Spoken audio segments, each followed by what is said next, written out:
Matthew chapter 16. Now, if that's familiar to some of you, it may be due to the fact that you're on our church Bible reading schedule. We're going to actually read a passage I determined months ago out of the same day you would have if you read this morning or will read tonight or this afternoon if you're exactly on track with our church Bible reading schedule. It's from Matthew chapter number 16. Just by coincidence. We're finishing up this series. We're kind of going to look at some heavy hitters. We looked at some New Testament personalities, different people from different backgrounds, different roles they played in the New Testament. And I said we're going to try to finish up with the apostles. I thought it'd be appropriate to go through the apostles. And even in that list, I changed the order around a little bit than some might think I would. We're finishing up with the Apostle Paul because he called himself an apostle of Jesus Christ. And we'll look at that on the last week. But the last few, starting today in the next 2 weeks, we're going to hit what sometimes we refer to as the inner circle of Jesus' disciples. He had 12 of them, but who were the members of the inner circle? Who said that? Oh, they're the gospel writers, but Peter, John, and James. That's Peter, John, and somebody else. Oh, you had them right, but James, not James. It is. Go with your first impressions. Always go. John and James. Yeah, we always go with Peter, James, and John. Your order, the order was right. Peter, and they would prefer that order. No, they wouldn't. You might wonder, Peter, James, and John. There were at least 3 events that I can think of. One is the Transfiguration. Once Jesus came to heal Jairus' daughter, who was at the point of death or dead, and he brought these 3 special apostles, Peter, John, and James, or Peter, James, and John, depending on what order you want to go. And then after the Last Supper, when Jesus prayed in the garden, he took 3 of his disciples with him. So we sometimes refer to them as that inner circle. So we're going to discuss that inner circle for the next few weeks. Now I might have to change the order around and go with John next week and leave James to the third one. Then we're going to finish up with the Apostle Paul, but this would require your very careful attention. Assuming we look at Peter, James, and John, or Peter, John, and James the next 3 weeks, we finish with the Apostle Paul. I've intentionally left out one of those disciples for the weeks in between those 3 and our final concluding lesson on the Apostle Paul. Does anybody remember who we left out of the apostles, assuming we go to Peter, James, John, and Paul in those next 4 of the next 5 weeks? Who did we leave out? Who said that? Benita? Who you said? And you would be right. Wow, that's good memory. We left out Thomas, and so I just find Thomas an intriguing figure. We're going to throw him in after the inner circle and finish this up and then go on to a different series. So we're going to start here in Matthew chapter 16. We'll not read the entire chapter. Some of you already read it today. But let's pick it up in verse number 13, where it says, "And Jesus came into the coast of Caesarea Philippi, and he asked his disciples, saying, 'Whom do men say that I, the Son of Man, am?' And they said, 'Some say thou art John the Baptist, some Elias, and others Jeremiah, or one of the prophets.' And he saith unto them, 'But whom say ye that I am?' And Peter, he was wont to speak before the others, said, 'Thou art the Christ, the Son of the living God.' Now he referred to himself as the Son of Man. But Peter said, 'Thou art the Christ, the Son of the living God.' And Jesus answered and said unto him, 'Blessed art thou, Simon Bar-Jonah.'" Now, that name, Simon was his given name. Bar-Jonah basically means Bar is son of Jonah or son of John. So we know that Simon and Andrew's father's name was John. So that's where we get the term Bar-Jonah. Simon Bar-Jonah, for flesh and blood hath not revealed it unto thee, but my Father which is in heaven. And I say also unto thee that thou art Peter, and upon this rock I will build my church, and the gates of hell shall not prevail against it. And I will give unto thee the keys of the kingdom of heaven, and whatsoever thou shalt bind on earth shall be bound in heaven, and whatsoever thou shalt loose on earth shall be loosed in heaven. Now that's been that passage and the meaning behind, the significance behind Jesus' words has been a topic of debate for years, and we'll not get too deep into that, but he made a tremendous confession here. Peter was indeed a special man. And, I had to really stretch to find an entire Sunday school lesson on some of the people that we've looked at among Jesus' apostles in past weeks. There's always something we can learn from everyone, I believe. But we looked at different people and had almost no biblical background or material to cover. Today, we'll look at as many passages as I can get to discuss Peter's life, and we won't even look at many passages in the New Testament. I don't have time to examine the books of 1st and 2nd Peter, written by the same Peter, or the book of Acts. But we'll look at some different passages. But it's interesting. Going back to Andrew, for instance, there were 4 men who were partners in the fishing industry who were all called to be apostles of Jesus Christ, James and John, and of course Peter and Andrew, his brother. And yet, I wonder how Andrew felt not to be included in the inner circle. Jesus said there can be 3 and no more, right? No, he didn't say that. He could have taken any number of them aside for special circumstances and settings, but Andrew got left out. And Jesus had a reason for everything that he did. And maybe from a vantage point of his background or personality or his natural gifts, he didn't have as much to offer in these critical situations that would later come up in the days of the early church. For instance, Andrew, we don't have a lot of information, but there's a singular theme about Andrew's life. And again, if you can remember, maybe Benita accepted, if anybody here, she apparently has a good memory. If any of you can remember, what is the one thing that we know most about Andrew? He's the one introduced to Jesus Christ, to Peter. Okay. That's not the only setting where that took place. In the ocean or where they're fishing. Yeah, he was always bringing people to Jesus, and that's a good thing to be remembered for. Boy, if I died and they put on a headstone, here lies Chuck Miller. He was always bringing people to Jesus. I would be very proud of that designation. That's what we kind of know most about Andrew. Peter was far more diverse. From a drama point of view, he was far more colorful than his brother Andrew was. And we have others, Judas, also known as Thaddeus, also known as Lebbeus, who had a lot of names, but we don't know one thing he ever said in the gospel accounts or anywhere in the Bible. Nothing. I mean, he was one of the faithful 12 apostles that served and lived and died for his faith, apparently, but we don't have a single recorded word. We have a lot of things that Peter said in the gospel accounts. We have James the Less, as opposed to James, the brother of John. How would you like to be remembered as James the Less? That's what he's known for. There's not a lot of significant things that he did or said, but Peter, there is a plethora of information about Peter and his life. And he was a special man. He had a unique personality. I think he was sort of a natural-born leader. But we're going to look at some things today that may give us a balanced view of Peter's role in the New Testament and his personality.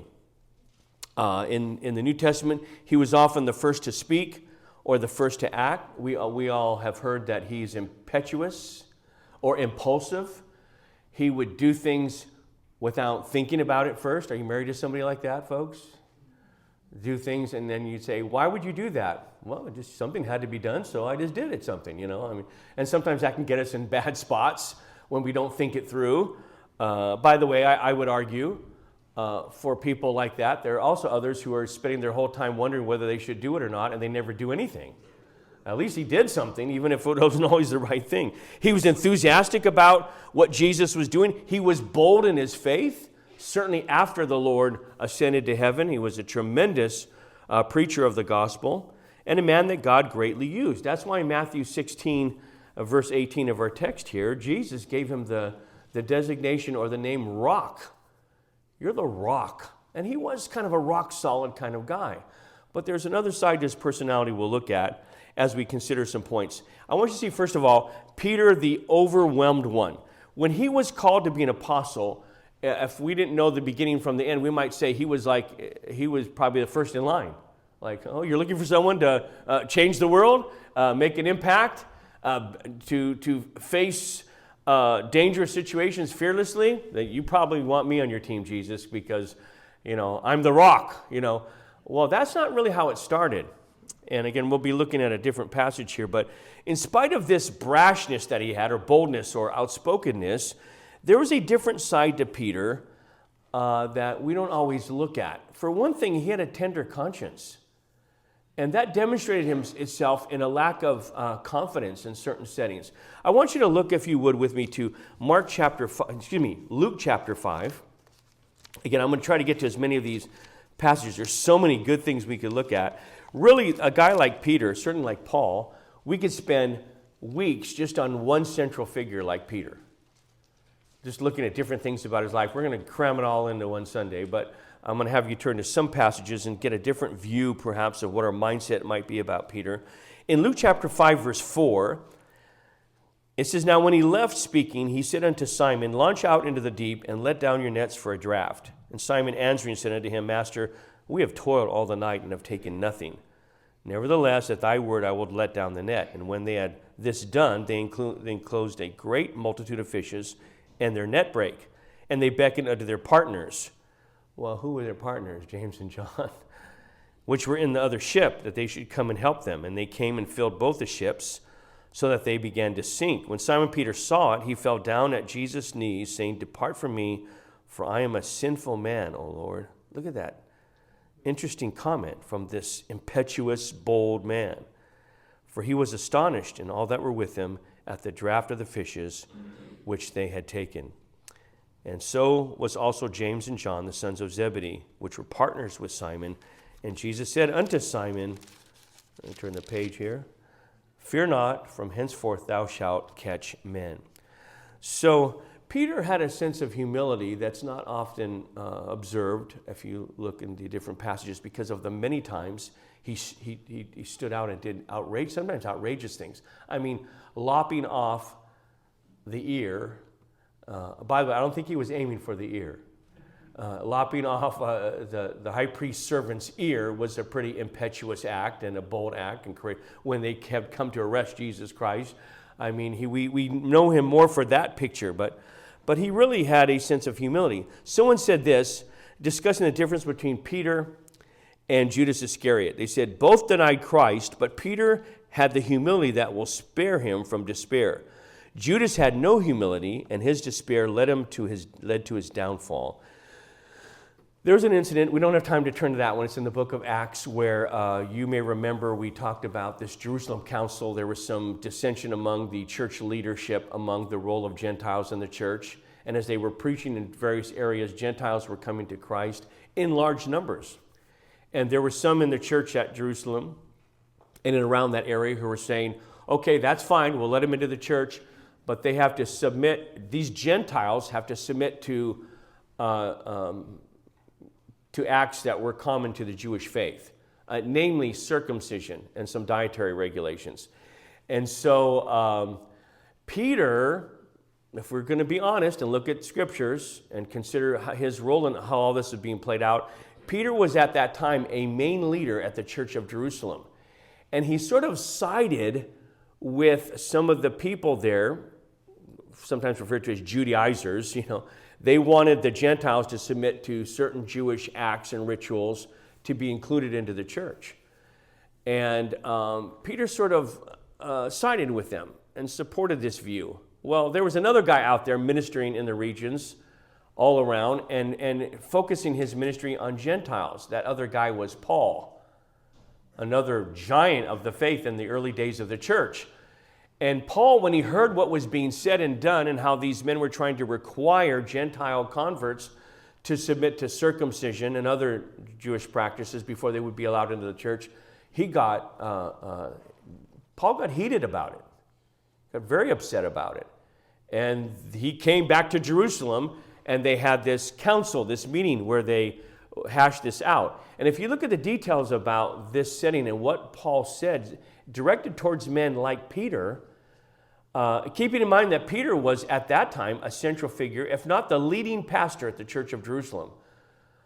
One might expect Peter, who was impetuous, who spoke before he thought, who, when he believed something, stood on it. One might expect Peter to be a little defensive, to be a lot defensive about what Paul was saying about him. Do you know in that biblical account, in that setting, nothing is ever said, which is interesting, nothing is ever said about Peter defending himself or going after Paul. There's nothing that ever even hints at the fact that the relationship between these two great men, Peter and Paul, was severed or hurt. That can't be said about Paul and Barnabas. But you can say that about Peter and Paul. They came to the conclusions about what was right and the right approach to this situation. And Peter, to his credit, demonstrated a degree of humility in that setting as potentially the head of the church at Jerusalem. He demonstrated some humility, and he was teachable in that situation, to his credit, which is against what some of us might imagine Peter's personality to be. I'd imagine Peter to say, let's put on the gloves and let's go at it, Let's go back and forth. But he recognized that by siding with these other Judaizers, he was betraying the gospel, and he was expecting things of Gentile believers that he should not have done. And to his credit, he capitulated. He admitted his error. Life went on. The church thrived in that particular setting. So there's a side of Peter that perhaps we don't always see, but we can certainly credit him. I wish I had time. In 2 Peter chapter 1, near the end of his life, when he wrote his epistles, he dealt with some, it's worth reading if you get an opportunity to do so. He dealt with some things that really showed he had an extra measure of humility and of godliness and patience with people in that epistle that was born through difficult situations like the Jerusalem Council. Peter was a guy that he's a good example. If we say Andrew was noted for bringing people to Jesus, I guess if we could summarize Peter's whole life, it would be this. Peter is a demonstration of God giving people second chances. And when those chances are embraced, what God can do with us if we will recognize that even when we failed the Lord in some way, we can come back and be used in a great way. So he was overwhelmed at first to be an apostle. He was a little out of his comfort zone. But I want you to see, secondly, the one we know, Peter the overzealous one. That's the one we think about. He had a knack of putting his foot in his mouth all the time. One example of that would be in Mark chapter 14, if you want to turn there. There was a situation where the disciples were sent by Jesus. They were out at sea, and while they're out there, remember the storm that was stirred up out at sea, and it was a life-threatening storm. It was a little boat, not a heavy ship, as we might realize today. And they looked out and saw what they imagined to be a ghost walking to them on water. That's why they assumed it was a ghost. I mean, who can walk on water? And it was nighttime and probably lightning flashing. And so if the storm didn't scare them enough, certainly the fact that these apparitions are walking on water out there might have been pushed them over the edge. But look at Mark chapter 14, verse 24. And he stood unto them. What? I'm in the wrong passage. I want Matthew, excuse me. That's not what I'm looking for. Matthew chapter 14, excuse me. Verse 24. But the ship was now in the midst of the sea, tossed with waves, for the wind was contrary. Verse 25. In the fourth watch of the night, Jesus went unto them, walking on the sea. And when the disciples saw him walking on the sea, they were troubled, saying, It is a spirit, and they cried out for fear. But straightway Jesus spake unto them, saying, Be of good cheer, it is I, be not afraid. And Peter answered him, the impetuous one, Lord, if it be thou, notice this, bid me come unto thee in the water. Not let us come to you, let all of us, but just me. Single me out for your favor. I want to do things I want to do miraculous things. Let me come out and walk on the water. And he said, Come. And when Peter was come down out of the ship, he walked on the water to go to Jesus. But when he saw the wind boisterous, he was afraid, and beginning to sink, he cried, saying, Lord, save me. And immediately Jesus stretched forth his hand and caught him and said unto him, O thou of little faith, wherefore didst thou doubt? And when they were coming to the ship, the wind ceased. So there's an example where he wants to do things the others cannot do. He wants to stand out from the crowd. He wants to do something miraculous. And he was a little overconfident about that situation. The night after Jesus was arrested, Peter also had another bad incident in his life. So if he was overzealous, notice thirdly, he was also the overconfident one. No, Jesus had a pattern of saying things, and even though they doubted or misunderstood what he said, he always followed through on what he said. Jesus was very intentional about everything that he said and everything that he did. This is now at about a 3-year time where Peter and the other apostles had been following the Lord. They'd seen about everything that we read about in the miracles of the Bible, and about his power, about his role as God's Son and the Savior of the world. Peter, even earlier on, said, Thou art the Christ, the Son of the living God. He went through all that. So he should have known by now at the Last Supper that Jesus said what he meant and meant what he said. There should have been a measure of confidence in what Jesus was saying then that might have caused them to believe everything that Jesus said was going to happen just as he said it would. Now if you would turn to Mark chapter 14. That's the reason I got confused there. Well, that's the reason I'm going to use for getting confused. Mark chapter 14, verse 27. And Jesus saith unto them, All ye shall be offended because of me this night, for it is written, I will smite the shepherd, and the sheep shall be scattered. But after that I am risen, I will go before you into Galilee. But Peter, it's always Peter, isn't it? Peter's going to speak. Peter said unto him, Although all shall be offended, yet will not I. This is interesting because he's saying this in front of all the other apostles. I mean, is he socially not aware of how that might be taken? It's kind of like, I don't know. I can think of some examples like that where we might somebody gets up and addresses a group of us and says, you're all a bunch of losers. And we stand up and say, well, now the rest of them are losers, but I just want you to know I'm not in that category.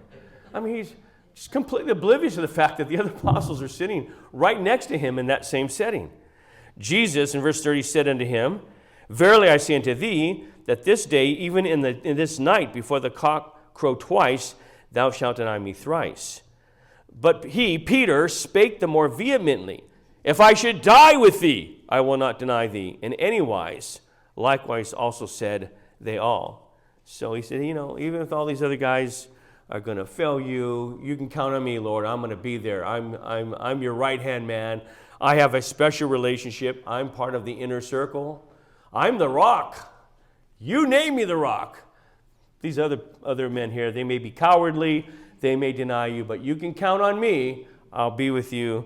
Of course, you know how that turned out. Peter the rock turned to sand when before the cock crowed twice, he denied the Lord 3 times. And it could well be that in that setting, some Bible scholars believe that the third denial that Peter had that night may involve a setting where he was actually in view of Jesus Christ. We don't know that for certain. We know he's in the same area. But can you imagine if they made eye contact after he had denied the Lord the 3rd time? That might have been very, very convicting to him. In fact, he responded accordingly. He went out and he wept bitterly from that situation. And I sometimes allude to this fact, to prove to those who said, you're one of his followers, to prove that he was not, he let out a string of cuss words. And I thought, all these things in this very tense moment, looking over and perhaps seeing the Lord eye to eye, remembering what Jesus has said, must have been very, very difficult for him. I know that he knew that Jesus would and could forgive him for that, because Jesus forgave all of us for everything we've done. The trouble was, could Peter forgive himself? Well, what if you had done that? What if you stood up in that meeting, all the other apostles present said, these guys, maybe they don't have what it takes, but you can count on me. I'll never deny. If I die, if they kill me, I won't deny you. And then hours later, that very night, he's doing the very thing that Jesus said he would. Must have been a very convicting thing for him to face the Lord in that setting. So after the crucifixion, and he was there in the Garden of Gethsemane, and all the different events that took place that put all of the apostles in a state of fear and panic, and they ran in fear of their lives, and then the resurrection took place. And even after all of that going on, what did Peter end up doing immediately after the resurrection of the Lord? He went back to his old occupation. In fact, his exact words were, "I go a-fishing." That's what he was doing before. I guess you could put it this way. He went back to his old life. And while he's out there fishing again, who appears on the shore? Jesus does. And when he recognized who it was, he did something very impetuous again. I've talked about the fact I've had Christians, people that I've known very well, people as members of our church, who I've had discussions with, and they let a cuss word out. And sometimes they're sensitive about that and recognize that and realize that's a problem they need to ask the Lord for help for. And sometimes they did. Sometimes they just go on like normal, like they go on, and I'm like looking at them. They let it. We try to get them young. In our school, we even work on minced oaths and euphemisms and so forth. And if one of the kids in school says, "God," I overreact. What did you say? What? You just used God's name in vain. What? And I try to get them sensitive to that while they're young. Or if they say "shoot" or "heck," I said, "What?" And I try to. So I don't know if you do that at home with them, and if they come home and they do that to you, it's probably my fault because I'm doing that to them while I'm around the young people. Trying to get them sensitive because I'm a little surprised that adults sometimes in my presence, while speaking to me, use profanity. And I'm like, the Bible says, "Out of the abundance of the heart, the mouth speaketh." I'm trying to figure out how I should handle that in the course of our conversation, and it just depends on the person. Sometimes people ask me to forgive their French, but I know, Sharon knows that's not French. I know those are not French words people are using. I know a little bit of French, but that's English they're using there. And it's funny that was one way that Jesus tried to prove to the people that I'm not a Christian, I'm not a follower of Jesus. Look, blankety blank, blank, blank. Another thing that's interesting, when he's out of this boat, if you read John chapter 21, he's out in this boat. Now, most of us who enjoy water sports and swimming, most of us when we're going to swim, we have less clothes on. Does that make sense to you? Because it's kind of hard to swim with a bunch of clothes. But the Bible says when Jesus came on the shore and Peter recognized him, Peter put his clothes on. And it says in John 21, he was naked. Now, how naked he was, I'll leave that to your imagination, okay? I don't know exactly. I can't imagine him out there in his birthday suit, completely naked. But whatever the case was, he recognized that he was underclothed. And he put his clothes on and impetuously jumped in the water because he wasn't willing to wait for that boat to make its way to the shore. Maybe also because he wanted to say, I'm here first. I'm here first. You can always count on me, Jesus, Oh, you're the one that just denied me? Oh, I know, but, let's not bring that up. I want to get to you first, and let you know how much you mean to me. Of course, and Peter asked him, Jesus asked Peter, "Do you love me?"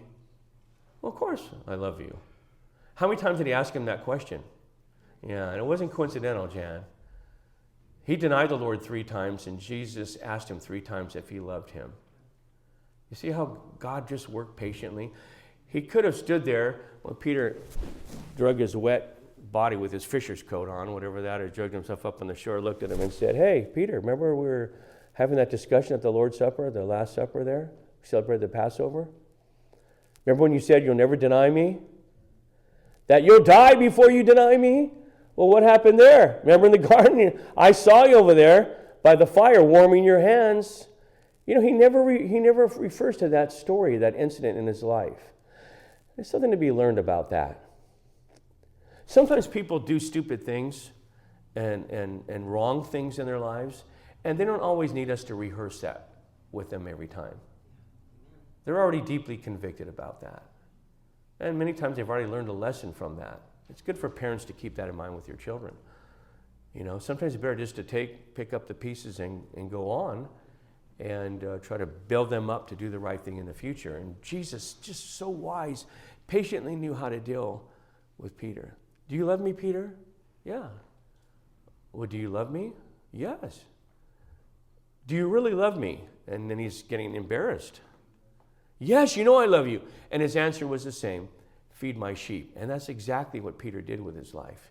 Became a tremendous servant of the Lord in his later years.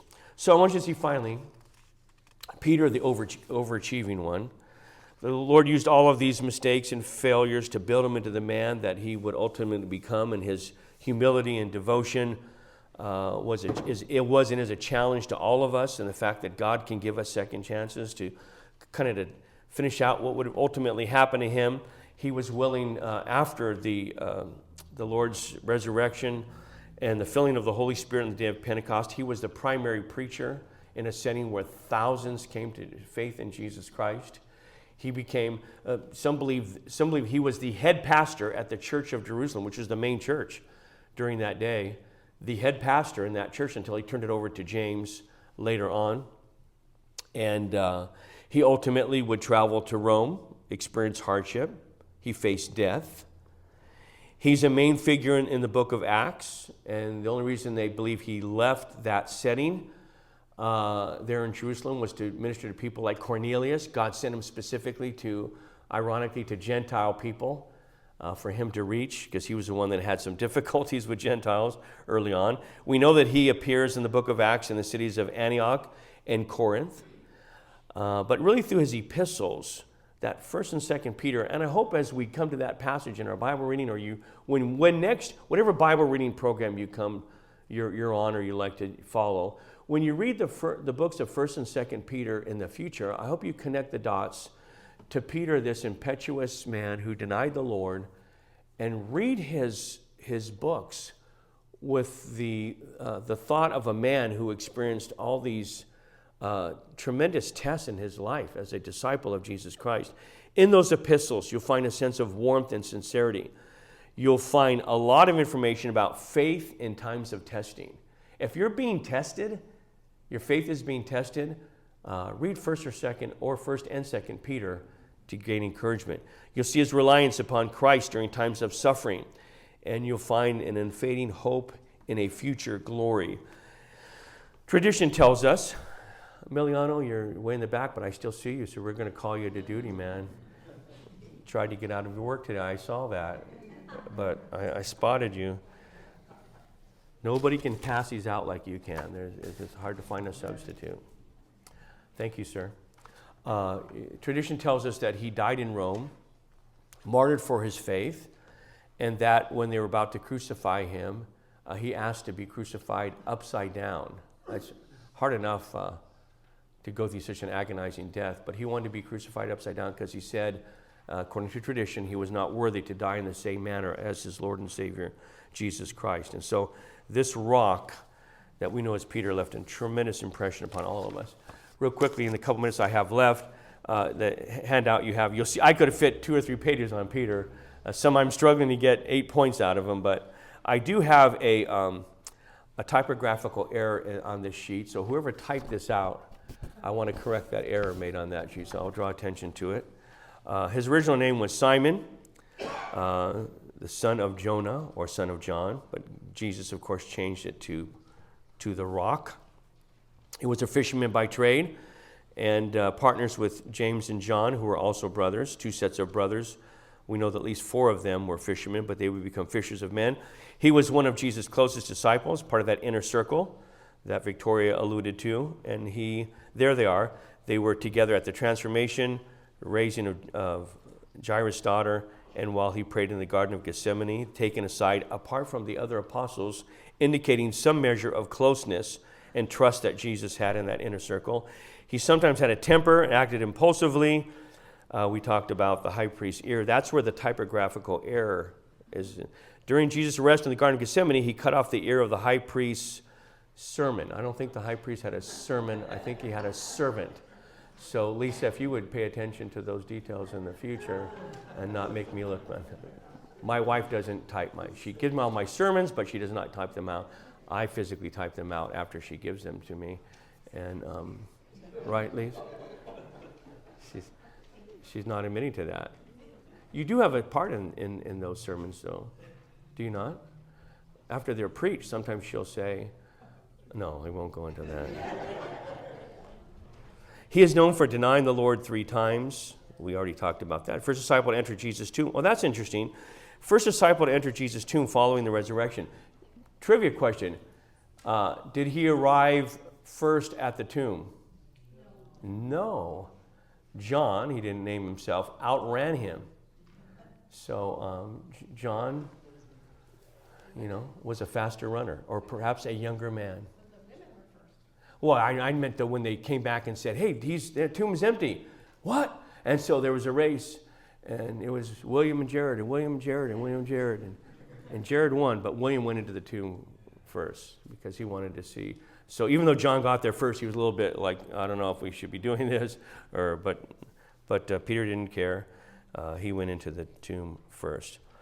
He was able to walk on water briefly, and he played a key role at Pentecost. By the way, I would say about that, at least he was willing to ask Jesus to help him walk on water. Maybe he did look at the waves and start to sink, but I don't see any of the other apostles saying, Lord, bid us come to walk as well. He played a key role at Pentecost. We talked about the fact that he preached and the message that 3,000 people were saved. And according to church tradition, he was martyred for his faith under the rule of the Roman Emperor Nero and died for his faith. So he's a tremendous example for us. There's so much more about Peter we can look at in scriptures, but I would say the one thing I would take from his life is that our God is a God of second chances. If he just kept a low profile and just ran off with the other apostles, maybe he would felt himself qualified to come back later on and try to get back and engage in serving the Lord. But Peter made that bold statement that said he would never do something, and hours later he did just what he said he would not do. And it was such a difficult experience, he wept bitterly. I don't think his problem, again, was as much that he didn't think Jesus could forgive him. I think his problem was he couldn't forgive himself. And so Jesus had to initiate that additional contact with him at the shore to call him back into ministry. I don't know if any of you find yourself there today, but I hope you get encouragement from that we do indeed serve a God of second chances. Amen. In fact, even more than 2. He gives us unlimited chances, which is why we're all here today. Father, we thank you for this great example of this wonderful man.